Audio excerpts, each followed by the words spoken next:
on. Okay, good. Truck with blue letters. Good morning, everyone. Welcome to this meeting of the Smith Falls Police Service Board for March 12, 2025. I'll call the meeting to order and start with our land acknowledgement. On March 12, 2025, we acknowledge that the sacred land in which Smith Falls is now located has been a site of human activity for over 10,000 years in its rich Indigenous history. This land is the ancestral and unceded territory of the Algonquin Anishinaabe Nation. We are grateful to the Algonquin ancestors who cared for the land and water in order that we might meet here today. We're also grateful to the Algonquin people for their contribution in the making of the Rideau Canal, which runs through Smith Falls. We are mindful of broken covenants and the need to reconcile with all our relations. Together, may we care for this land and each other, drawing on the strength of our mutual history of nation building through peace and friendship, being mindful of generations to come. I have no remarks myself today other than gratitude to the service for the Polar Bear Plunge last weekend. And so, Chief Empey, you want to talk about the success of it and who's participating? Very successful. So far, I just talked to Sean yesterday. The count is over $8,000 raised from the Polar Plunge. So very thankful for the Kinsman Club. They volunteered to run the canteen for us and have a warm spot to change, as well as the teams that participated. Adrenaline Apparel provided t-shirts for the participants for the plunge, and Special Olympics Ontario was also down to take registrations, and it was freezing. And thanks for Kathy Botham for the real highlighted pictures, which she knows I hate my picture being taken in any way she performed. So, but no, it was a very successful event that we had. So well done, and as Yep. people watching may understand, Special Olympics has always been close to the hearts of our service, and a lot of fundraising, a lot of effort every year to ensure that they have the resources they need. So yeah, well, next year we'll get one of the board members to plunge. be a good idea. I'll do the chair, actually. This year. might be new chair next year. Yeah. Okay. Any additions to the agenda? No additions, no. Seeing none. Ask for declaration of any pecuniary or financial interest. Conflict of interest? None. Okay, we're going to move in camera next to a few items. Which I'm going to, so on the agenda first, I'm going to flip the sharing of PSP resources with other boards. I believe that should be an open session. So we'll move that down to new business C. And I believe IT strategy for the town of Smith Falls probably should be an in-camera discussion. So we'll move that into the in-camera. Okay. Is there approval for the amended agenda? Moved by Rob, second by Chris. All in favor? That's approved. Thank you. Okay. So that the motion to move in camera, the Smith Falls Police Service Board move in camera to discuss items pertaining to intimate financial or personal matters or other matters may be disclosed of such a nature having regard to the circumstances that the desirability of avoiding their disclosure in the interest of any person affected or public interest outweighs the desirability of adhering to the principle that the proceedings be open to the public in accordance with Section 44 of the Community Safety and Policing Act. Motion to move in camera, moved by Chris, second by Rob. All in favor? Okay, we're going to be. Not sure how long it'll probably takes half an hour. It'll be a quick one. Oh, yeah.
thanks everyone for your patience. We're back in open session after having a few in-camera items we discussed. Moving on in our agenda, we have no correspondence. We have any consideration for the minutes from the previous meetings of January 15th and February 12th. Motion for approval by Chris Samir, second by Rob. All in favor? It's carried. Thank you. We have no business arising from the meetings, and moving on to new business. Chief, the February budget monitor. Okay, so everything is looking good so far in our budget line for 2025. As far as our capital expenses, we went ahead and ordered the new cruiser before the on again, off again tariff talk. We've ordered a 2025 Tahoe for the fleet, something different than the Ford. And then doing it in the most cost-saving way possible. It's going to be just retrofitted for the Durango that we drive, as well as a staff sergeant and the sergeants if they need it. It's an operational vehicle. We'll go to the crime unit. The crime unit has the Charger that was the newest one. That Charger is going to be deemed of a traffic car. So there's going to be some equipment that needs to be installed in the GM Tahoe. It's going to be here probably in June, but it was with taxes in just over $82,000, which with the PCPG, the Police Cooperative Purchasing Agreement across the province, police fleets get a significant discount on vehicles considering just a generalized vehicle. So for our needs of the service, that was the one that was chosen, especially with all the equipment that has to come in these vehicles. And we do have the 2 traffic cars that we already had, the plain cars. And the capital expense as well for helmets, that's going to be in half of the capital expenditure. I think I had 20,000. The helmets were just going to have 1 per cruiser. It's going to be just under 10 or around the 10,000 mark. Haven't ordered it yet. We wanted to see what they were about. And obviously with purchasing, looking at brands, Canadian companies, and seeing, I had to put an ammunition order in quickly to get that for our use of force training. But there is a Canadian company as well that have reached out to for ammunition. So we're going to take a look at that and see if that's ammunition suitable for the policing service. It's a company out of Calgary. So looking at any purchasing that we do is Canadian purchasing. The cruiser obviously is going to go above my capital line, but as I discussed last meeting, it's going to balance out with capital expenses that I had for the ALPRs. The ALPRs were less money than what I had initially had. I think it was 52,000, and I allocated 60. I'm still waiting on the victim support grant for some of these allocation costs. We haven't heard anything yet. I've been told that it's imminent, and the announcement from government is supposed to be coming anytime now. This is something that we applied for in October. And as well as CAD upgrades, there's going to be money that'll be towards the cruiser. So there's no additional expenditures on the capital. You'll just see a higher capital rate for the cruiser, but it'll even out with the less expenses from other capital. As far as operational or overtime, we're about $2,000 less this year than we were last year, which is a good sign in the trending. We have sent quite a few officers out on training that is required under the new act. Now that we have some more staffing, we've had, and the deputy chief's going to touch on a couple of big operational events that you've heard the board's been advised of, and certainly in social media that the deputy can touch on, that obviously affects and impacts overtime as well as illness, that kind of thing. But we're riding under budget, which is nice to see. And the only other thing that I wanted to point out was the complex maintenance. The toilets that we did get installed in the men's bathroom was just about $3,000. And that's hopefully to help with the plumbing issues that we've had to kind of just, I guess you could say, almost like flushed away, but a stronger flush to get things moving through the pipes. There's repairs being done today on our HVAC system. The generator seems to be an ongoing repair issue that that we've had. But other than that, there hasn't been any large expenses that we've had to incur. And that is it, unless subject to any questions on the budget. Sure. Chris? Thanks. What's the cost differential between a Charger, an Explorer, a Tahoe? Is there? So well, considering from last year, it was less expensive last year, but that's just the increase on vehicles altogether. But as far as what we were looking at and what the needs, it was pretty well similar price wise. Last year for the Explorer, we came to just over 70,000. So with taxes, it's 82, but still the cheapest rate we could go with what we need as far as a vehicle. And I'm not equipping it as much as I would for this Tahoe because it'll be used more for the sergeants. The equipment will come to the Charger that's already equipped. So there's really not a lot that needs to be done to equip it with a plastic cage that we put as a divider for prisoners because it was used.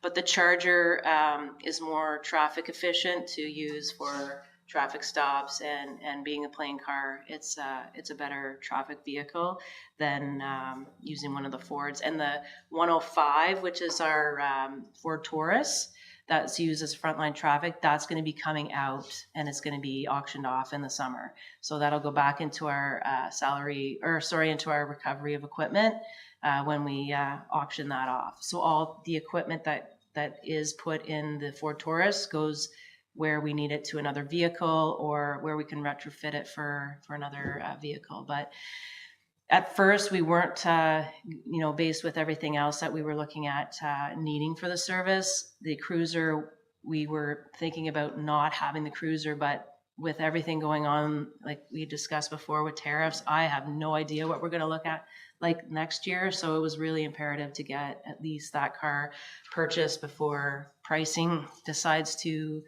go a little off the rails depending on what happens with these tariffs or if there is going to be tariffs on the automobile industry. So $82,000 for a Tahoe. Can you order me some stuff? I can't buy a plain Jane van for that. Yeah. Plain Jane van, $75,000 right now. It's really, I couldn't believe myself, like for vehicle purchasing, how much it's increased in the last year. So, and you need the space. We've got a lot of equipment that we have to put in these cars to have the space. So, and winter driving and that kind of thing. So it seemed to be the most economical one that we could see that will fit the needs and be passed along for years. The Durango, for example, is a 2016, but it only has less than 50,000 kilometers. So let's keep it in the fleet and let's just move it along. But the Taurus is the one that has a bit more repair and wear and tear because it's been more frontline, and so we're looking at discontinuing that in the summer. So yeah, so keep our fleet the same. We always have had. This isn't an additional one. It's just to keep the fleet going. Is there any hybrid or electric options coming down the pipe for? The problem is with the Pursuit rated vehicles, and what the options are for hybrid is pretty difficult for service of our size to have that hybrid option too. And just based on what we've seen, like across the province and what some services are having difficulties with,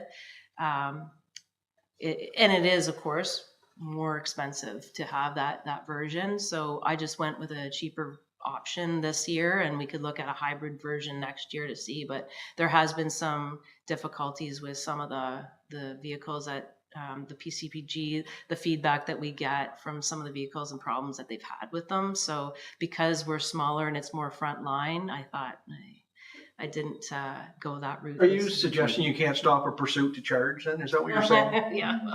Hold on just a second. I got to charge the car. Yeah, I got to charge it. Yeah. Chris?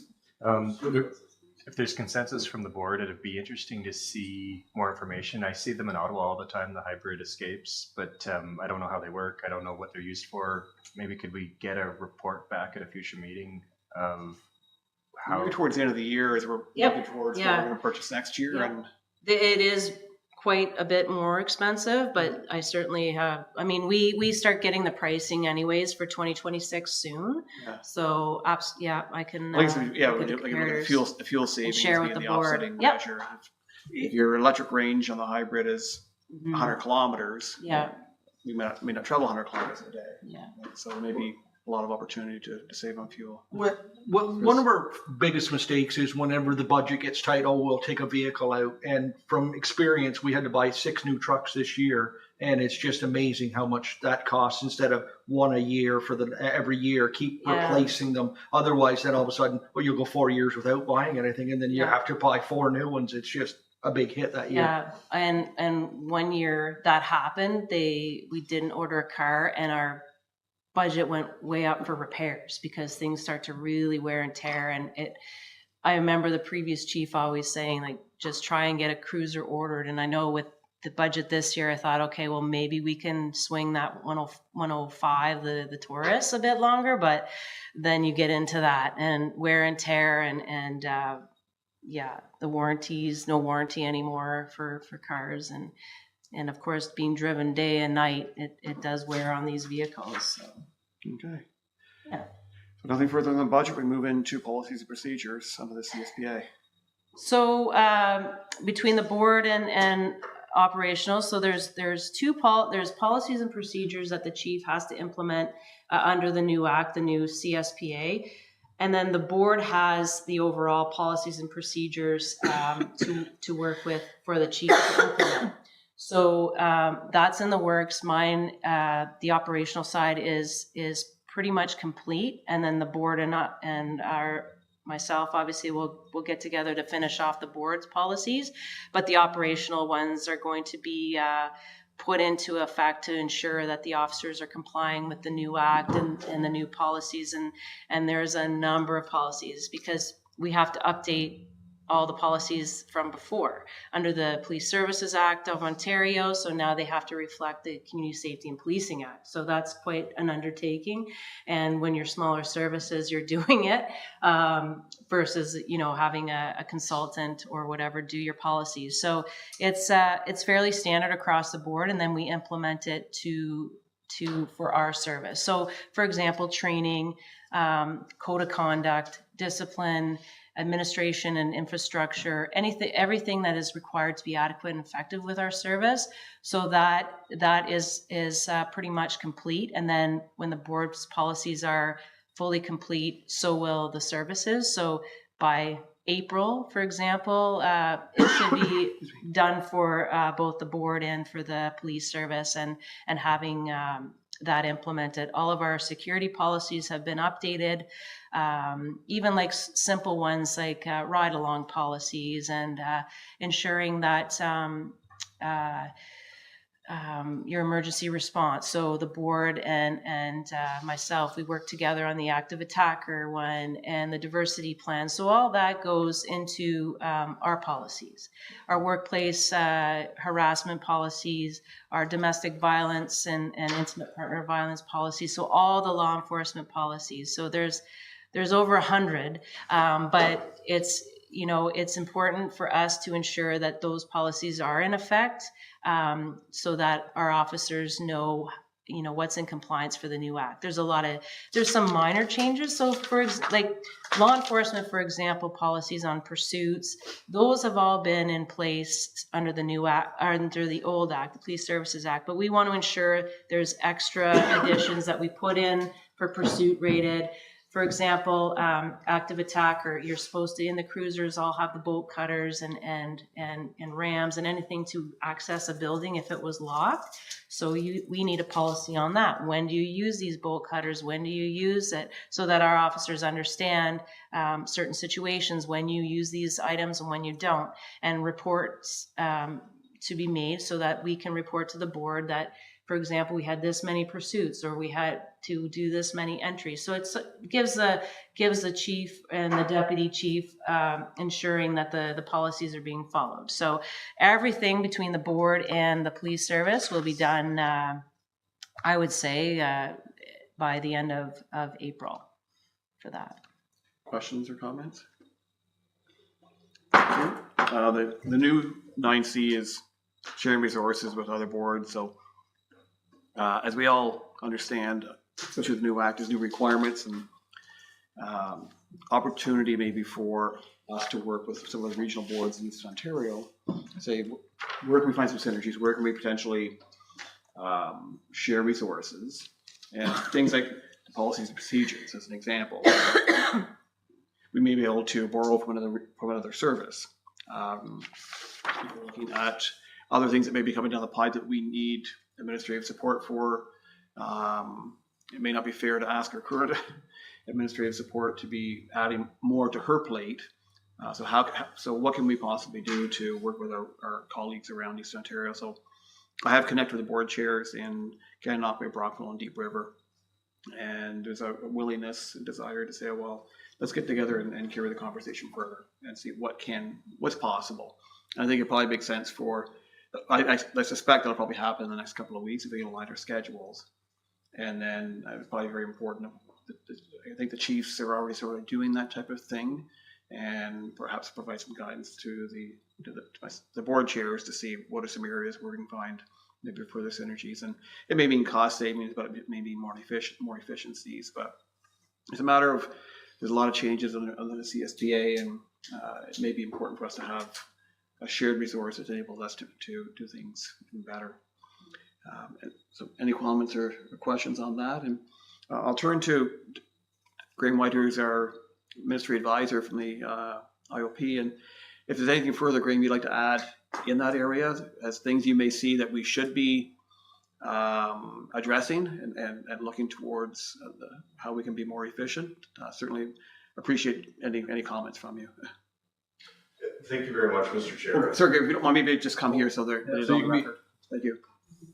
They can see how pretty you are. Yikes.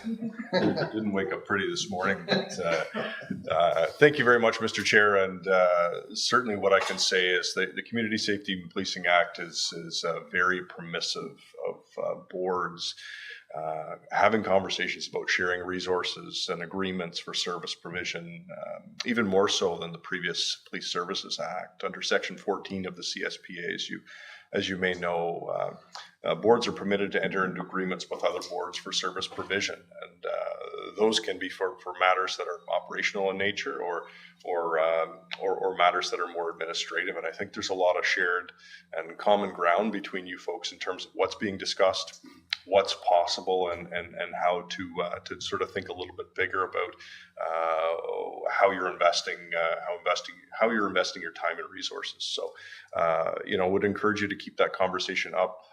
I think there's some healthy conversations from my view that are happening in at the boards that you mentioned, and I would also add sort of Cornwall and Belleville and Kingston and Ottawa. I think at some level, everyone's talking about how to provide more efficient service to the public and to be financially responsible, and to create healthy workplaces and to promote policing as a preferred profession. So as much as you can discuss those shared goals with other boards, I think that's a great thing.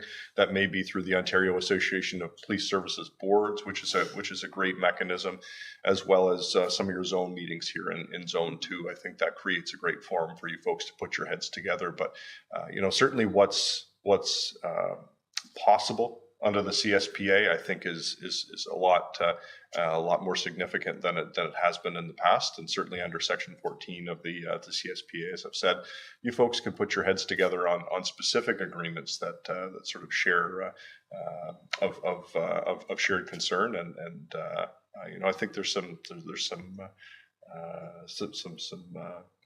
good ground to be shared there. So thank you very much for the question. Thank you. Anything further on this? If not, we'll go ahead with the Deputy Chief's report.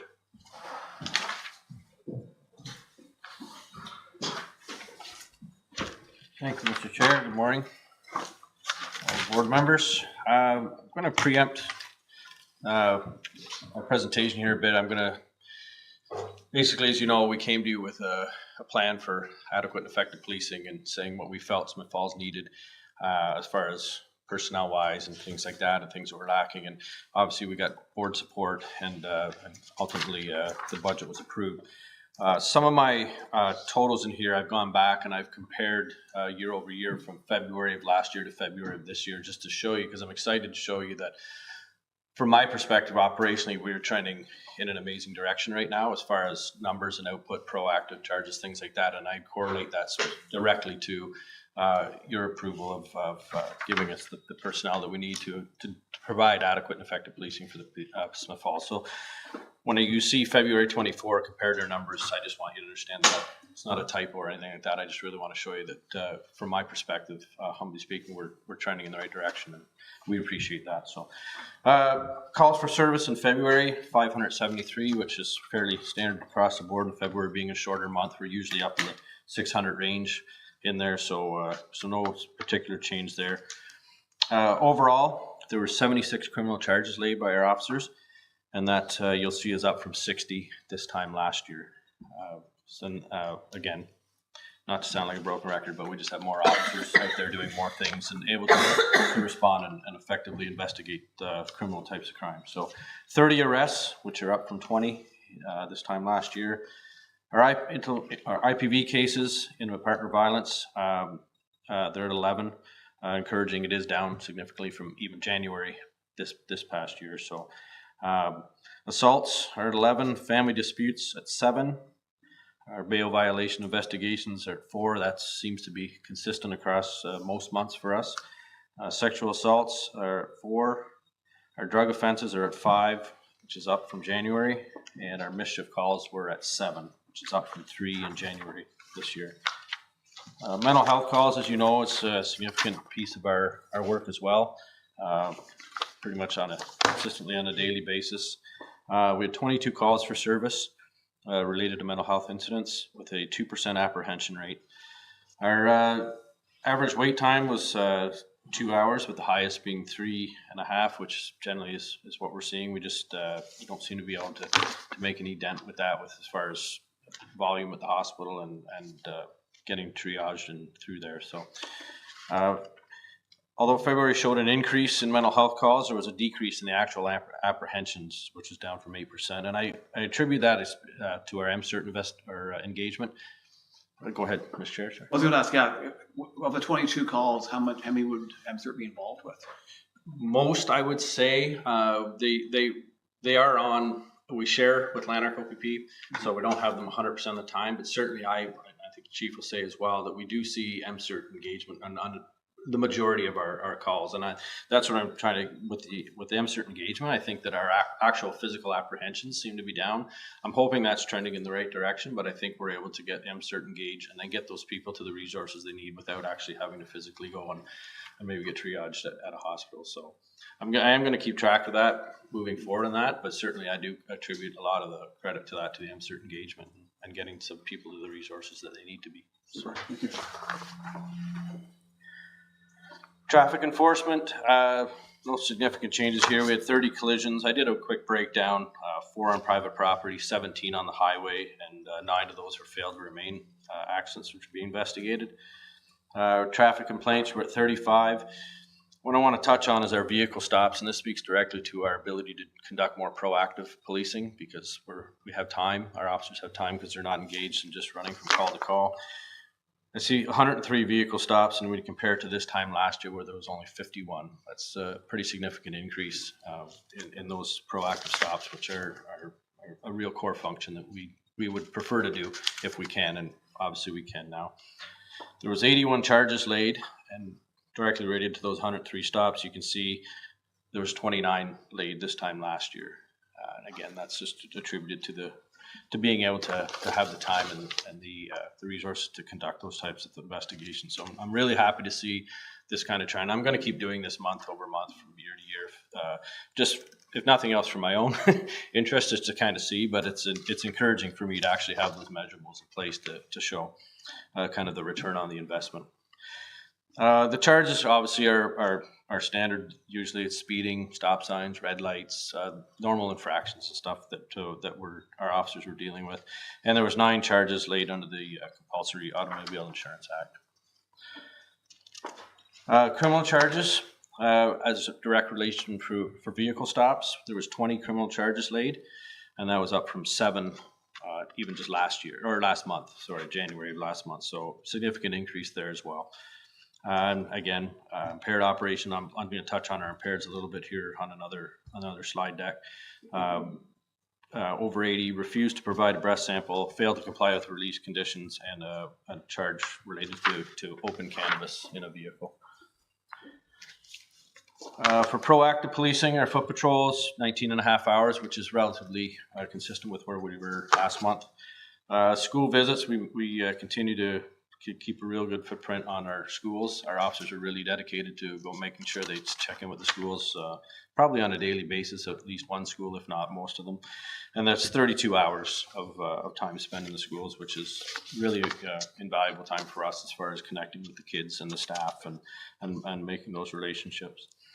Community service hours are at 25. One thing we are excited about is a continuation of our directed foot patrols. When we looked at some of our hot spots with our local businesses where we seem to have a majority of calls, such as thefts, mischiefs, trespass, things like that, we started actually doing more of a proactive, dedicated patrol where we actually put officers in those businesses just to stroll around, talk to the customers, be in the area, just be visible.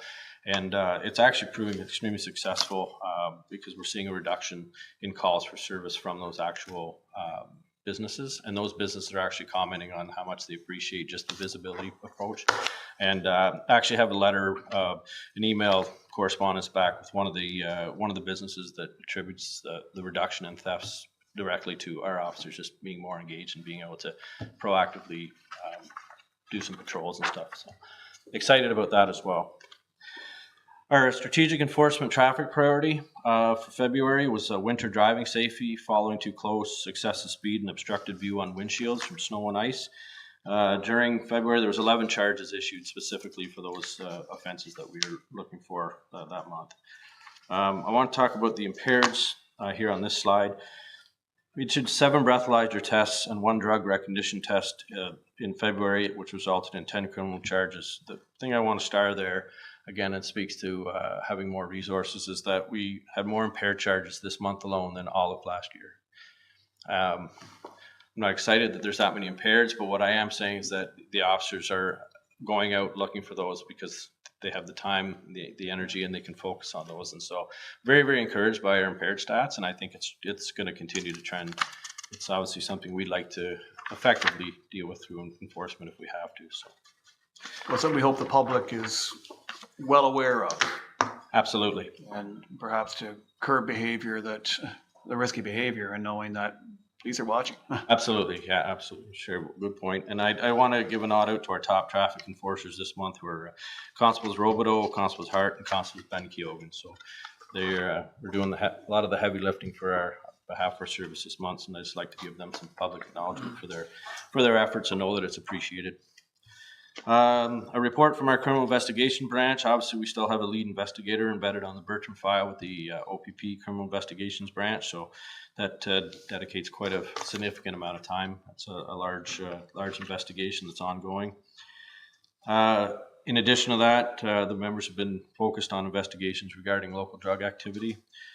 Ongoing support of our front line with drug seizures and complex investigations where their expertise may be needed.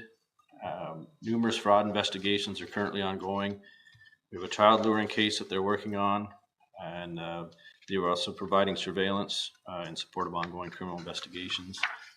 Both members in our crime unit had some vacation time in February as well, so that impacted their workload. And they continue to assist our frontline officers with domestic and child abuse investigations, and they attended an auto theft conference in Cornwall as well. Constable Keogan, our community service officer, had another very busy month. He's really instrumental in visiting schools. He puts in a lot of time at all of our schools. Duncan J. and Chimo, he was heavily involved in the gym clothing and shoe donation drive, which proved to be successful. Also the Tim Hortons Donut Day, which is always a favorite for our Special Olympians and quite frankly us as well. So he was very well received by us in the fire department, the paramedics, and he was able to take all the children around to do tours of each of those facilities, and it was a big highlight for them. Big Brothers Big Sisters Bowling was obviously another impactful fundraiser that Constable Gilgan was involved in. It was very successful. He was also part of some media interviews with both Lake 88 and then Kathy Botham at URTV, just promoting some of the great community service work that our members are doing throughout Smith Falls.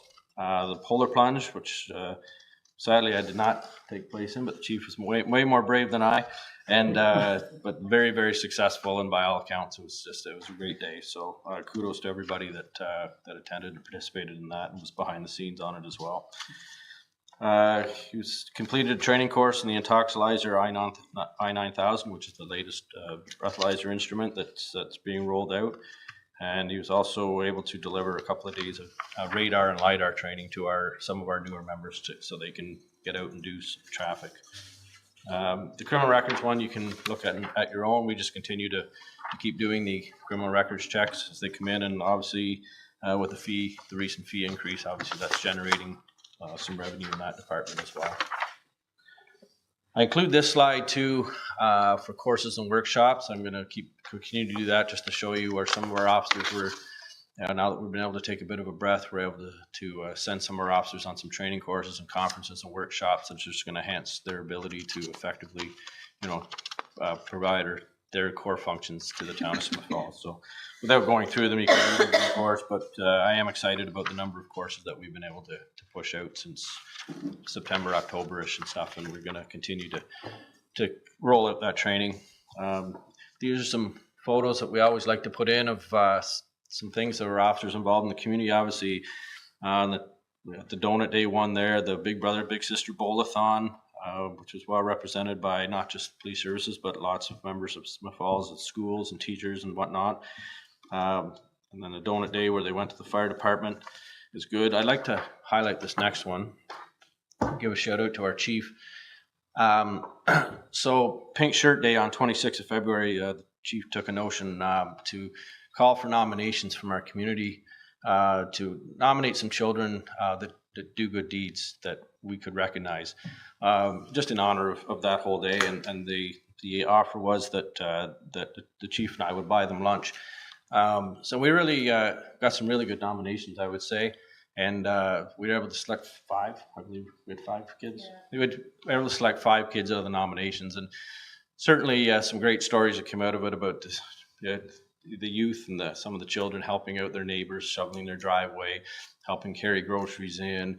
I think there was a medical issue over at Tim Hortons that a child was able to get some help for the person. There were some life-saving measures there. So some really unique stories and interesting stories, and good for us to connect with the kids that maybe don't think that we pay attention or that nobody's paying attention. And these are just good kids that deserve to be recognized.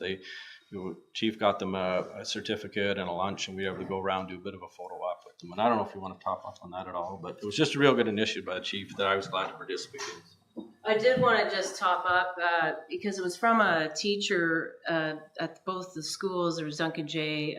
And Chimo, and what I really liked about this was it was youth that didn't have a lot of recognition, whether it was sports or academics or whatever. It was kids that truly are kind and within the schools or at the WAC program. And so it was so nice to actually hear their stories, that they were youths that don't often get recognition at the schools for their kindness. So it was actually very humbling for the both of us to meet them and present them with an award that we just had printed off, and it's a great, great day. Great morning, anyways. Yeah, a great initiative, and I guess one that now you've set the Well, platform I think for. we started something. Yeah, wonderful. Yeah. Or get Chris off his wallet. What's that? Yeah. Yes. At no expense to the budget. Okay. I did want to acknowledge, though, the deputy chief, just to let the board know. So when we have major events in town, so for example, and we'll highlight that next board meeting because obviously we highlight the months before for the board meeting, but we did have 2 significant calls. One was a drug warrant that was done, and certainly in an area that was high trafficking, and was a really well done warrant. as well as we had a male that had barricaded himself in a residence with a gun. And what was so nice for me, especially in this last year, was to have a deputy chief call me and say, I'm on my way in. I've got it looked after, and I'll just update you to let you know everything's gone well. And to have that operational person, and I said, are you like, coming back in from retirement and doing this job? This job is a 24/7 job. It's not like a big service where you have other people that you can put your phone away, that you can, relax and take a break. We are 24/7, and that's okay because it's what we signed up for. But to have that support from a deputy chief that says, I got it, and having everything work out peacefully, and we got a firearm out of it, which is really great for the community, not having that firearm out in the public, as well as the drug activity, having residents come out of their house to say, we couldn't even have our kids play outside because of the activity that was going on in businesses in the area. And certainly the complaints that we had, it does take a bit of time to do a drug investigation. It's not a quick thing sometimes unless there's some exigent circumstances. So I just want to give kudos to our deputy chief that, it's been a big help for me as far as operationally to have things run smoothly, run the way it's supposed to be, and just having that feedback to say, yep, this is what's been done. And so for me to actually maybe enjoy a bit of time off or vacation or whatever, knowing that the town's in good hands, it means a lot for me. So I wanted to make sure the board and the community publicly knew that. Thank you very much. So the deputy's a keeper then, is he? He's a keeper. Yeah. Day-to-day contract. Yeah. Excuse me, I've got a question on the mental health stuff, because I know when we first got the MCERT going, it was great to see those weight numbers go down. Are those weight numbers solely the part of the hospital? There's nothing we can do to get those numbers lower? My understanding, that's all in the hospital. That's correct. We use our team as much as we can, and if we share resources, they're not always available, but they sometimes can intercept a little bit to give more of a clinical impression of the person and how risk it is for them, if it can wait till speak to a psychiatrist, or is it imminent that they need to go to the hospital. But we're seeing it, of course, with the wait times at hospitals, and it's to do with their new system, the inputting system, that they've said that to us, that's what's causing delay. They do work with the police as much as they can, especially, and we've talked about this before. We don't want the embarrassment and shame of having an officer bringing somebody in and sitting in a waiting room. That is not what we want. And sometimes when they're in crisis to a level that they could be violent, that they act out in an emergency department is very, it's trying on public safety, because you've got children, you've got vulnerable people, you've got anyone that's in the emergency room, and the officer's bringing someone in, especially if they're restrained because they're violent, and now you're dealing with that in a waiting room. It's not a benefit to anyone to have that happen. There is a room that's dedicated for mental health patients. However, those are always full with other patients, just in fairness with the level of, so that's, unfortunately out of our control, but it is helpful when they can deviate from the hospital, for sure. Go ahead. Yeah, just to follow up. I think we had 22 calls for the MCERT. We had 2% apprehension rate. How does that work? So what it is that a mental health crisis might just be somebody's just in a bit of an episode, but they may not actually have to be apprehended and taken physically to see a doctor. Maybe they can be de-escalated, family, whatever. We can work around that. The apprehensions are just for those that are in a heightened state of some type of situation where they physically could be a harm to themselves, harm to somebody else, and whatever. They have to meet those parameters before they can be taken to. So our officers are doing a very good job of de-escalating a lot of people, along with the MCERT as well, and it's that kind of tiered approach or tandem approach, for lack of better terms, that we're able to maybe de-escalate a lot of those situations and find other solutions other than having to take them to be apprehended under the Mental Health Acts. And to top up on that, for Form 2s. So Form 2s can come from a justice of the peace or a family doctor to say this person needs to go to be assessed because there might be some issues that the family is concerned about. Those we have 7 days to work on. So we always now, we don't make that, if MCERT team is not available, we will make sure that we have a plan that MCERT team is available so that as much as possible, we're engaging MCERT in those calls so that it doesn't escalate to a point where officers are forming quicker grounds. With Form 2s, we have time to get an MCERT personnel established with our officers because we think that that's an important piece, obviously. So with Form 2s, we are ensuring that officers are taking MCERT. So if they're not available, in the morning, but they are in the afternoon, we're ensuring that there's a plan in place for those. So the only ones where there isn't is if it's an imminent call, like somebody is a danger to themselves or others. So we are, and then the Health IM, as I mentioned, canceled that. That was quite an expense. Optic is coming out with a form. We just received information that there will be a form that officers can fill out. Instead of just doing it ourselves, it'll be attached to our computerized system.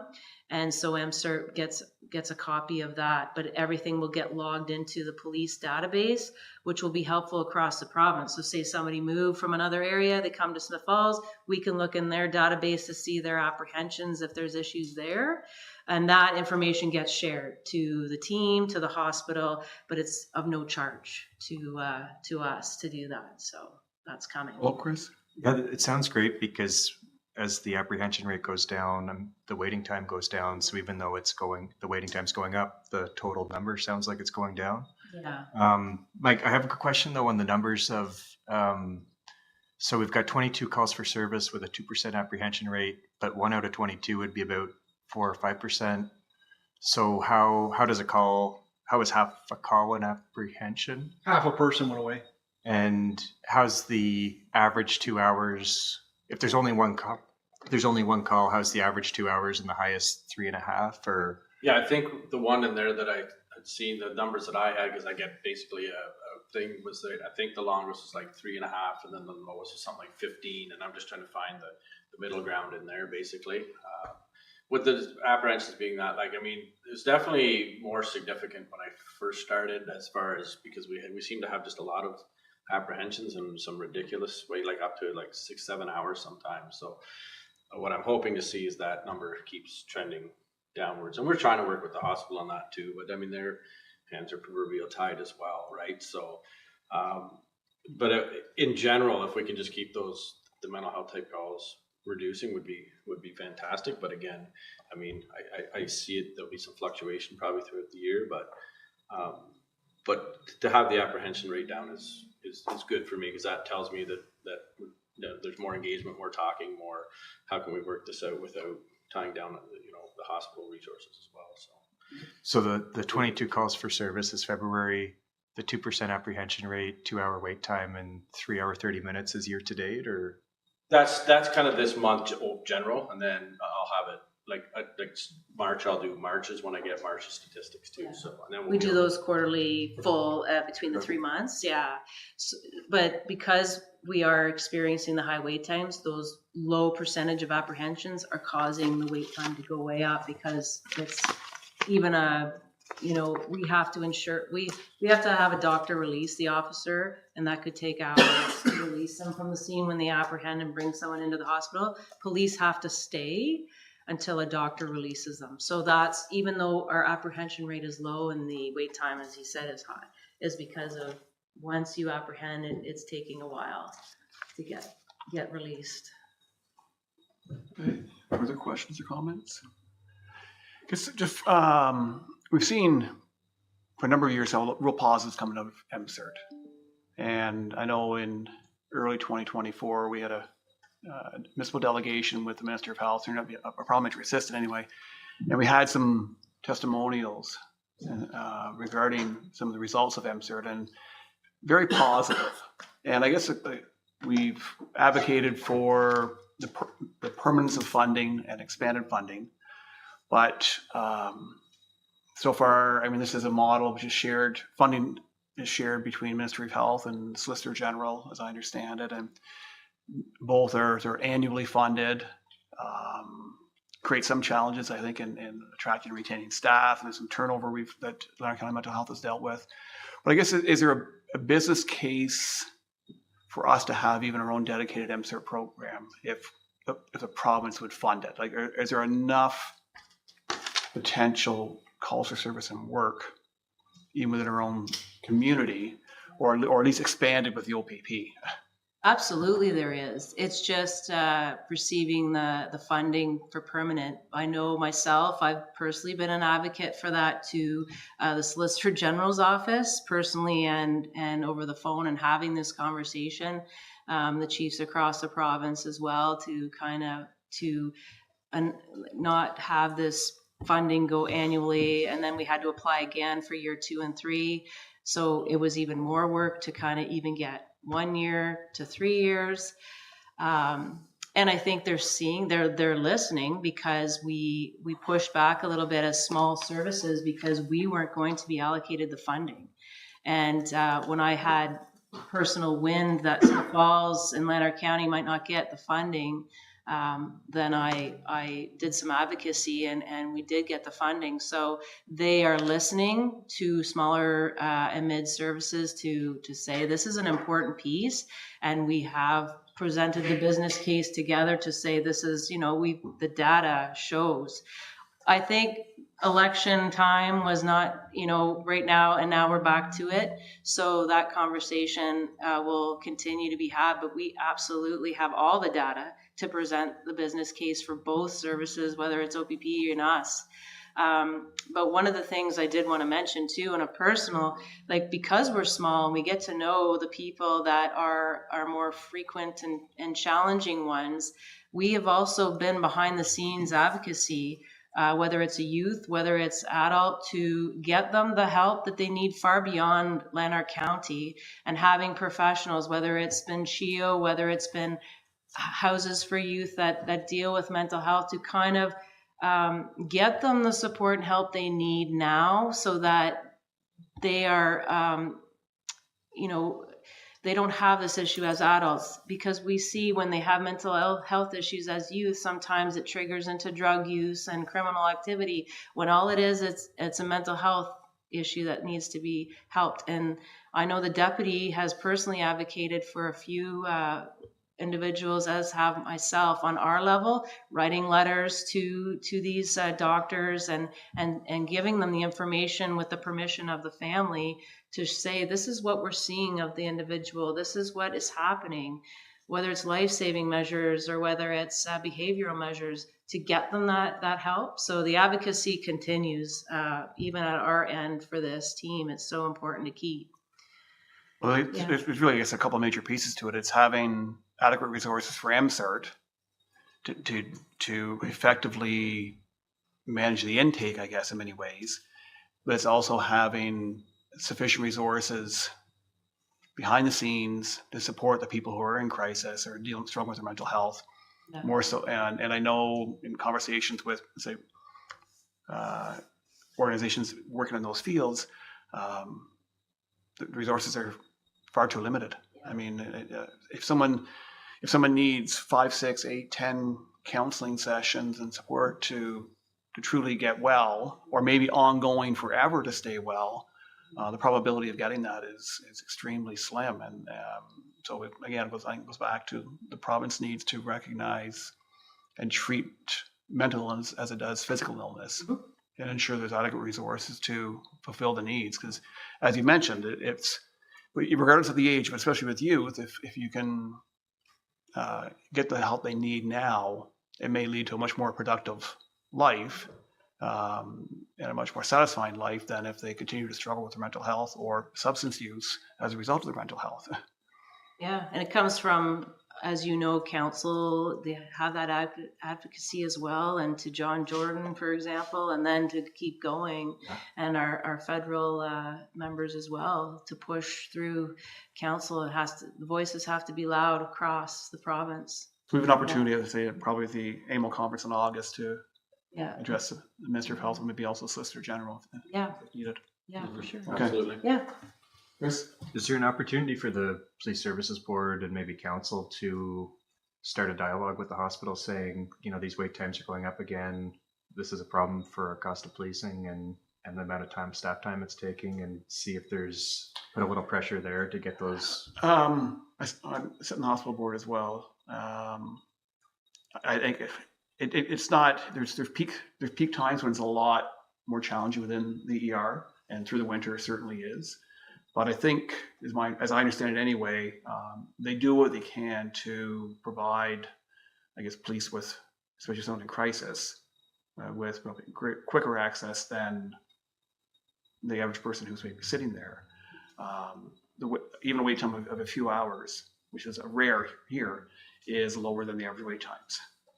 So I think it's just a matter of if you have one doctor on and you have couple ambulances coming in, I mean, they have to triage and prioritize.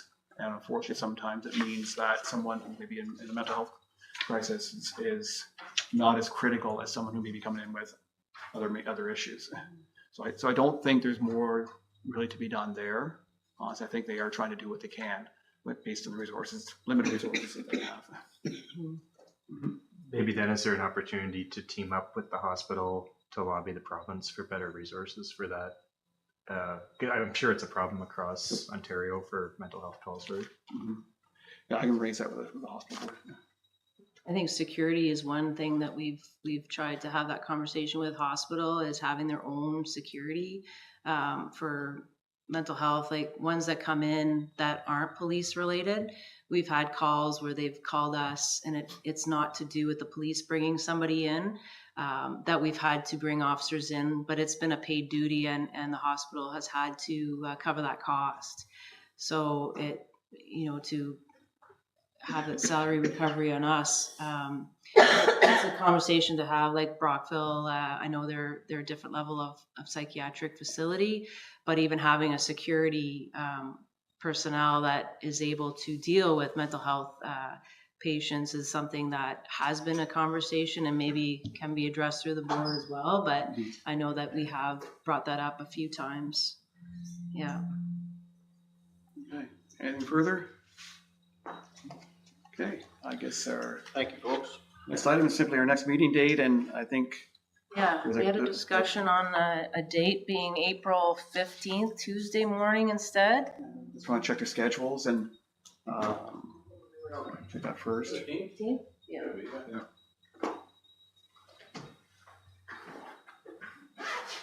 And then we can post going forward if it's agreeable to everyone, post going forward on the new date and time. We can all take a look at our scheduling and see if that. So I think that if it's always going to be the second Tuesday, I think it works for me. It works much better for me, actually. Much better. Okay. Well, then all the more reason to do it, eh? Sure. Oh, well. Okay. And they don't have to Be done by be, 2:30 for golf though, so let's just be clear on that. they don't have to be monthly meetings either, but if, it's up to the board. I know. Yeah, try to keep on this pace unless there's Yep. a month comes up when there's nothing much to discuss. We can I don't postpone see that if we happening anytime soon. do. No. Okay. I'll send out a new Please. calendar schedule. Okay. At that, that's a motion for adjournment. Moved by Chris and Chris. All in favor? We'll stand adjourned. Thank you.